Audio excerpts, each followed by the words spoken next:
Well, welcome everyone to our 30-minute webinar on just the facts communicating when you're on the ballot. Um, we are looking forward to sharing some of our tried and true best practices for communication strategies when you have a ballot initiative. But first, Sarah, do you want to introduce yourself? Sure. I'm Sarah Lambert. I'm an account lead at the Impact Group. I've been here for a little over 2 years. Before this, I was on the retail advertising side of the world. So had a little bit of experience in all areas and really enjoying working with our school partners. And I also work with some city government teams as well. Thanks. And I'm Kaitlin Witzberger. I am also an account lead and the manager of Impact Group Marketing. Um, I have worked in nonprofit and school communications since I started my career. With the Impact Group, it's been, gosh, over 4 years now, I think. And similar to Sarah, working with schools and cities and other organizations to help implement and strategize their communications. Um, so today we are going to spend the next 30 minutes equipping you with some strategies to help you communicate effectively and transparently using our best understanding of the auditor's guidance and our experience. Um, when you're on the ballot, there is this balance of needing to inform the public of what they need to know to make an informed decision on the ballot, while trying to balance not crossing that line into advocacy. Um, this We've never been able to advocate as a public organization, but there's been increased scrutiny on communications since about 2023 when the auditor released its latest guidance on communicating when you're on the ballot. So we'll go through some best practices and some things to keep in mind over the next 30 minutes. So why does messaging matter during election season? Well, being on the ballot automatically puts you under increased scrutiny. And what we want to make sure that we're maintaining throughout that kind of short-term communications plan is your reputation. We don't want your communications during that time to damage the long-term trust that you've built with your organization. So making sure that your communications are clear, factual, and impactful is really important because at the end of the day, your reputation goes far beyond election day. So um, when issues arise or common things that we see that we need to avoid, um, advocacy language. So we don't want to say vote yes or support. Those are kind of the easy ones to see. Um, but there's also you want to make sure that you're not leaning into value-based statements that could be implied as advocacy. So it's really important that in your messaging, you're sticking to inform and educate. Um, it's also important that your information is accurate. It's really easy when you're trying to do something quickly for a number to get lost or something to be missed. And because you're under that increased scrutiny, even a small error can impact your credibility in the long term. We're also talking about really complex issues at times, and distilling and drilling down to the most important parts in an understandable fashion can be difficult. So a lot of times with lobby communications, it's easy to fall into that overcomplication. Um, and similarly, that lack of transparency, a ballot issue often arises when something difficult happens. You're probably in need of some money. And sometimes those difficult issues or those difficult financial issues can be hard to talk about. Um, so making sure that your information is educational and informational, but also as open and transparent as you can be is really crucial. And as we think about the pitfalls that we want to avoid in messaging, one of the first things that we need to do is create a communications plan. And the first part of that communications plan is understanding who your audience is. So you might be talking to parents and families, staff and employees, general community members and taxpayers, maybe local business owners, but all of them have a different set of priorities. Um, the tax impact might be the most important thing to some. School performance, property values, or the community benefit might be more important to others. And truly understanding what your audience is looking for when you're creating communications is crucial. The way that people view information is through a personal lens. So I might think, how is this going to impact my daughter's school? Or how is this going to impact me? And with our communications, we want to make sure that we can answer that question for our community. So we always want to try to lead with that most important information first. And creating that clarity isn't advocacy, it's just kind of readjusting the facts so that that most important information first, because psychologically, we're always viewing through that lens. And when we can answer those questions up front, your audience is going to be more engaged with your messaging in the long run. Okay. So next we're going to talk about what we call our 333 framework. And really just to set this up, effective communication isn't just about what you say, it's also about how quickly and clearly your audience can understand it.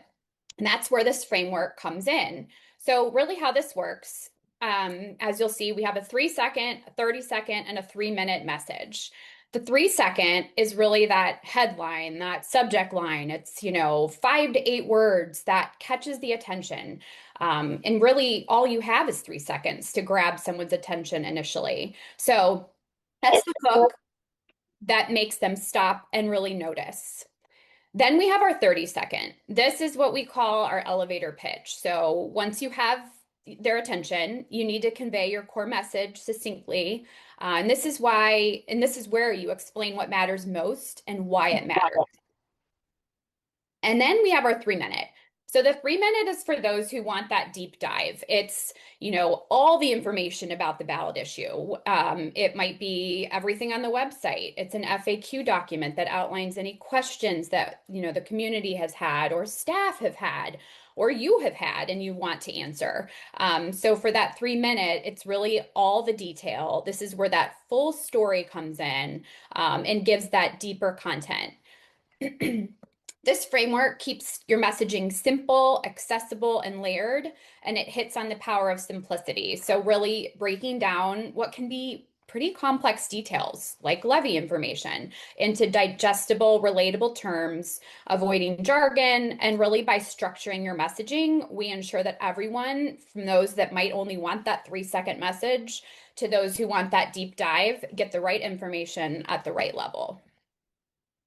Okay, so how does this actually look in practice? I'm going to walk through a few examples for a fictional client, Jefferson Park, and we will show how we applied the 333 strategy for Jefferson Park, which was a once neglected space transformed into a vibrant hub for community connection. So on the next slide, you'll see our 3-second message. Oftentimes, the 3-second message also has a logo developed with it. So we include a visual representation to really grab the audience, as well as that key message that we want everyone to know. In this case, it was rediscovering community through a park's transformation. And again, this 3-second message is a short, powerful hook. It has to immediately capture the story's essence, sparking curiosity by emphasizing both transformation and community impact in this case. Another note, this should be used on all of your communication efforts, whether it's social media, newsletters, an email, or your website. For continuity, we would use this, and then everything will follow the same look. So for the 30-second, and I'm not going to read through all of this, but again, this is your expanded version. It's your elevator pitch, the amount of time you have riding in an elevator. What do you want to say? What do you want the main points to be? And this message is a thoughtful expansion. So it provides enough context to explain the transformation while staying concise. It balances an emotional appeal with insights into the efforts and collaboration behind the changes. And often this would be a version used for things like we break this apart for social media posts, where you can direct the audience to more information on the website. And then our 3-minute message. This is your detailed narrative. This is a complete story. It immerses the audience. It illustrates both the process, the impact that the revitalization had on the community, and then all of the details that follow. This is the article, story, or information hosted on your website. It's the foundation of your story. And then the message should be reflected in all of our messaging. So the 3, the 30, and the 3-minute all have a very similar feel, just varies on the length. The 333 strategy is designed with flexibility in mind, which allows you to adapt your story based on your audience and the platform. By building your story with that framework, you help ensure that it has a broad appeal and that the components can be used across all of your different communications platforms while helping your audience draw connections to the greater story. When this is used effectively, the framework doesn't just tell your audience what happened, it reminds them why it matters. Okay, next. So in staying consistent on message, consistency is key, as we already said. And Kate, you're going to get into the rest of this. Yeah. So yes, your 333 is what sets the foundation for your consistency. So you're constantly driving back to that message and creating one unified narrative. So those things appear on your website, in your mailers, in whatever communications you're using. The messaging shouldn't look different. It might be a different headline or different components of your messaging, but from every communications piece, once you've built that foundation in the 333, that message appears across the board. And what that does and why that's important is it builds that trust. Like your message isn't changing, you're doing what you say you're going to do. So people have the information that they need to make an informed decision. There's data that you can use to make decisions. So when you're posting on social media, if a particular FAQ or comment or something appears over time, that's data that you can use to build out your frequently asked questions in more detail. When looking at handling opposition, you want to make sure that you're responding with grace and facts. We don't want to appear defensive or get into emotional back and forth arguments. You really want to stick to that message. So using that FAQ and that 333 to respond to questions or criticism is really the goal of answering those questions. And then your anchor is that frequently asked questions and that 333 document. So when we build out communications strategies for ballot issues, our first step is always the 333 message, then the frequently asked questions document. And it's those two pieces that we use throughout the rest of the campaign. And that FAQ will adjust and alter as more questions arise. But it's really the foundation and what sets the bar moving forward. So, building your strategy is important because there's key dates when you think about a ballot issue that you want to work back from. So we use a Gantt chart at the Impact Group, which is a marketing word for basically a timeline. And you can see key steps in your process, when they should start and when they should finish. And some of those key dates are always going to be your print and mailing deadlines, the start of early voting, and of course, election day. So you almost want to work backward from election day and start of early voting, and build in what print and mailing deadlines and space you need to make sure that your communications are balanced throughout that period that you're on the ballot and that you're not missing key periods to communicate. So as people are starting the early voting process, you want to make sure that they have the facts that they need to make those decisions. And same when people start thinking about election day, you want to make sure that that information is still relevant and out there. So, what platforms can you use? When we look at the auditor's guidelines, the best practice is to maintain the platforms that you've been using throughout non-ballot years. So this is a really great reason why a robust communication strategy is important well beyond when you're on a ballot issue, and making sure that you're using a wide variety of platforms to reach audiences all the time and not just during that specific season. Um, your website, I'll go a little bit out of order here to these slides, but your website is essentially your central hub for information. And this is a best practice in all communications, not just in levy, but your website should be the central hub for information. So when you make a social media post or you make a video or whatever the communication is, it's driving back to your website that's hosting all of that information. So people who want more detail or want to take a deep dive or find something that maybe you weren't communicating about can find that information there. And then social media is a great tool for sharing frequently asked questions, short videos, and even infographics that can give bite-sized pieces of information that are then driving back to your website. Social media is great because it can reach a broader audience organically without any paid or like money to share that information. And using direct mail is still really a highly effective tool for reaching older demographics, but also everyone in your community.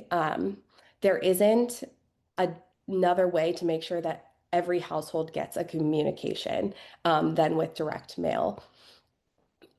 So when you are on the ballot, a direct mail piece can be really crucial in making sure that everyone in your community has that information.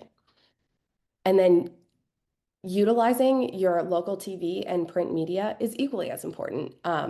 That's why building those relationships with local reporters is so crucial, so that when you have an initiative or a ballot issue, you can work with them to help communicate your story. And then one of the best tools and platforms that you'll have in your tool belt is community engagement. So that could be a town hall or community meetings like at Rotary or Chamber of Commerce, um, or even through media relationships and interviews. But word of mouth continues to be the most important form of marketing. It's the best tool that we have. So making sure that you're creating space for dialogue and questions, going to community groups like Rotary and Chamber of Commerce, rather than waiting for them to come to you, and proactively building those relationships with the media really helps ensure that your coverage is accurate and that they know the person they need to go to get their questions answered. Um, because when we think about communications, if you're not out there telling your story, someone else is out there telling it for you, and they may not have the right information or the right set of facts. And could be misleading or sharing misinformation on your behalf. So it's really important during this election season that you're out there and you're communicating and your presence is seen and heard. It's also important that you're prepared for a crisis. We talked a little bit about how being on the ballot can create higher emotions and more intense scrutiny. So it's likely that there's going to be a controversy or a misunderstanding, and it's important that you're prepared for that. Your ability to respond quickly and transparently and factually just helps establish and continue to build that trusting foundation that you have with your community. Um, and the frequently asked questions, again, is the place where you'll be able to help answer and adjust your messaging to answer some of those questions. So when a controversy or a misunderstanding arises, what's the question within the misunderstanding that you can then utilize to include in your FAQ documents and help answer that moving forward, or even before it happens. All right, Sarah, and you want to share some of these ideas in practice with us? Yes. So we're going to take a look at some practical examples of what effective levy communication looks like. These examples on the next few slides show how the same core message, again, back to that 333 messaging that we spoke about, can be delivered clearly and consistently across every communication platform without crossing into advocacy. Also, an important note, and we already have mentioned this, but all materials should point people back to your website for more information. That's where that FAQ is housed. That's where you might have videos. That's where you're going to have the most of your information. Obviously, we can't fit everything on a two-sided postcard. So important to always be directing back to where people can find out more. So on this first example, again, here's an example of an FAQ.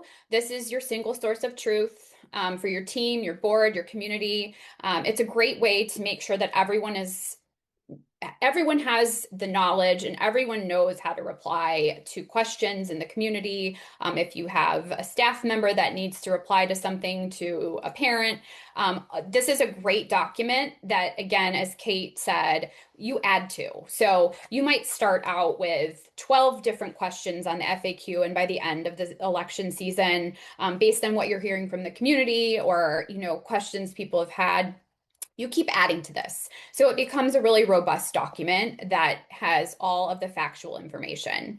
Every tough question, even rumors or concerns should live here, but obviously answering those clearly, directly, and factually. We also have an example of a social media graphic we like to use. This breaks down what can be really complex ballot language. We find these to be super helpful. Again, this would be a social graphic that would give a little more information about what the community is going to see on the ballot and then breaks it down in a more digestible way. Social media works best when it's, the content's short, visual, highly focused. Here's another example off to the side, another social graphic that just gave the 3-second message, not a new text, no new cost, and then showed some great photos. So a really, quick visual for the ballot issue. On the next slide, these are examples of, as Kate was talking about, direct mail is just a great resource to effectively reach households. Those that are not active online. And again, this can be a really great way to get your message out to the entire community, usually cost effective as well. The key here is clarity and simplicity. Again, you'll see we have our 3-second message. Usually the postcard hits more on that 30-second as well. It gets into more of the details that people really want to know. But the goal on these is to make it easy for someone to understand the issue in under 30 seconds. They might be getting this from their mailbox and only seeing that first tagline. So it really has to be impactful and quickly grab their attention. Again, really want to say here that any different format you have of your communications efforts, we have the same story. Every single piece, and it's always grounded in facts. All right. So to recap the things that we've talked about today, stick to the facts and avoid advocacy. So support and vote yes are clear signals that you are no longer sticking to the facts. Make sure that you know your audience and who you're talking to, and alter your pieces accordingly. If you have a general information flyer, or targeting a senior citizen population, your messaging might look slightly different, but it's still rooted in that 333 messaging. Um, and that's a great lead into the next point. Use consistent messaging. So stick to that 333 and that FAQ document as your foundation. And then a great resource to turn back to when you have questions is the Auditor of State guidelines and FAQs. They tackle a lot of great questions on creating clarity around communications. Um, and, as you go into election season, if you're going on the ballot, this is something that we do every day, all the time. And we'd love the opportunity to support you and connect with you and help strategize your communications when you're on the ballot. We are going to stick around for some questions if you have them, but thank you so much for joining us for this session, and we hope you found some useful takeaways. Kaitlin and Sarah, I'd like to ask a quick question. You guys, Yeah. you guys did a wonderful job, as you guys always do. You mentioned that word of mouth is so huge, and you were putting together FAQs and others. How do you get an entity, whether it's a school district, a board of DD, a city, whatever, so they're a crew, their staff who's out in the community, so they're really familiar with the 333 message? What are some things you guys advocate to make sure that the internal staff is well versed? Yeah, so staff message training is a great way to do that when you have a department meeting or a staff meeting of some kind, really sharing with them that messaging and the reasons behind it so that they have that information and are able to use it. Making sure that particularly all your frontline people have access to those FAQ documents or important materials. So when people are asking questions, they have the resources to be able to then direct them to, are two really great ways to do that. Kaitlin and Sarah, could you summarize the conversation you had in the chat there in case someone didn't have the chat open about the importance of establishing communication channels kind of upfront? Yeah, so we had a question about using your resources to send a mailer. Um, And if we're following the auditor's guidance and best practice, you want to make sure that you're sending mailers outside of election season. So a mailer doesn't necessarily have to be a postcard. It could be a newsletter or a quality profile, but something that's hitting mailboxes. And whether you decide to do that annually or in some way, establishing that communication outside of election season is important so that during election season, you're able to use that platform without it being interpreted as advocating for the ballot issue. This is a question for maybe anybody from the impact group. Can a district use its resources for to hire the impact group? Is that kind of is there a fine line there? Yeah, Tom or Phil, do you want to explain that one?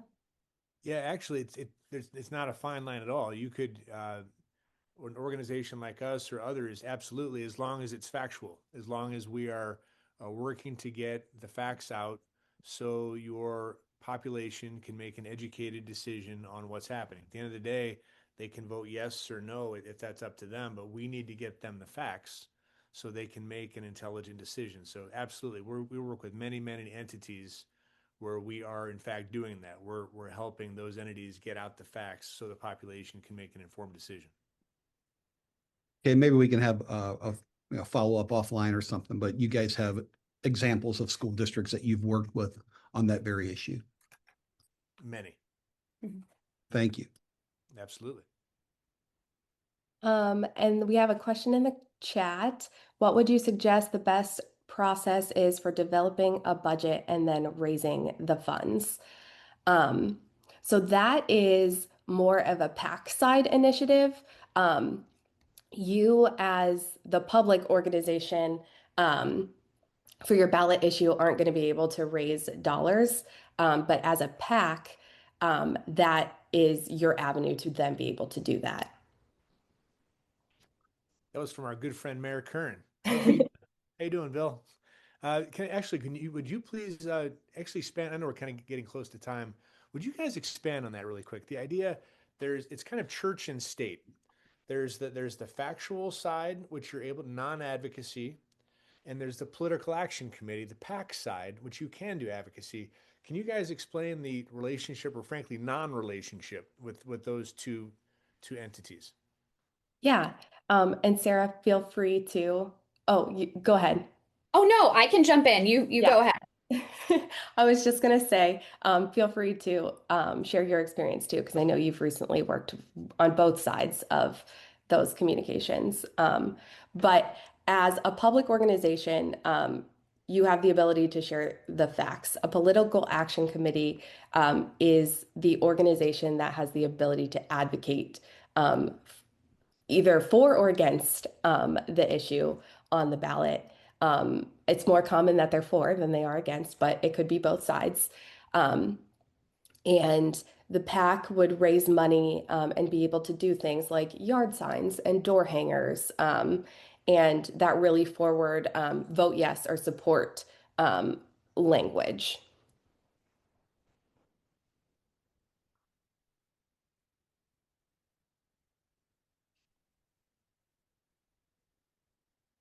Any other questions?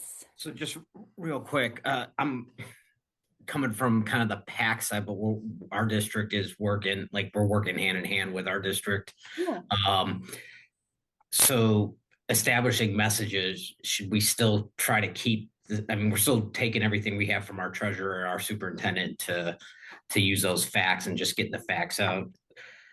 Is it more detrimental if we have one message for PAC, you know, it's while using the facts, is it hurting the district's facts if we're trying to use their facts and advocate, or if that's making sense? Yeah, I mean, not at all. That's exactly what you want to do. You want to take the information, the facts that the district is sharing, and amplify that and be able to put the advocacy spin on it. So here's the facts, and here's why we need this. Okay. Yeah, I think Okay. it's important to tie to the district's messaging. I think that it gives you credibility. People immediately know that everyone's marching the same way. So I definitely would say, you know, you use those documents that the district's preparing, and then you get to say, vote yes on May 5th. Okay, I just want to make sure we weren't hurting their facts, you know, Right. by using their info for that, but we want to be factual and transparent. So I mean, almost think of it as the district, they need to put out just the facts. So it's public record. They're putting out the facts. Now, you as a PAC, as Kaitlin said, you could be for or against the levy, but you're taking those facts to say this is what's going on, vote for. Someone else could take those same facts and do whatever they do. So you're utilizing the same facts, which are facts. So yes, you should be aligned with those. all right, thank you. Allison also asked a question in the chat. If you haven't started doing a direct mail piece, is it best to hold off for the upcoming election, or is it okay to start and then maintain moving forward? I think in our experience, we would recommend that you wait and don't introduce a new communications platform while you're on the ballot. But that's not to say after the ballot issue is over that you can't introduce that to use moving forward. You guys have time for one more question? Yeah, of course. So with the current climate on property taxes and with your experience in helping entities with levies, are you seeing a shift from property taxes to an earned income tax levy, particularly as it relates to school districts who have historically used property taxes and not income taxes? Yeah, I think we are.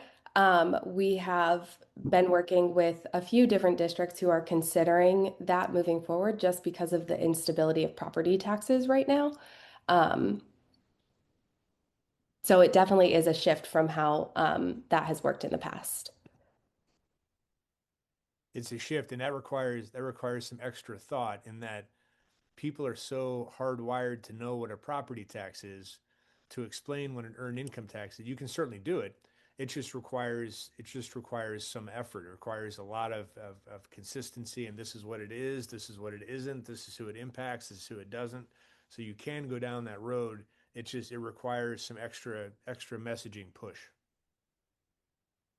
Yeah, that's a great point, Tom. A lot of people don't have the same foundation of understanding on what an earned income tax is versus property tax.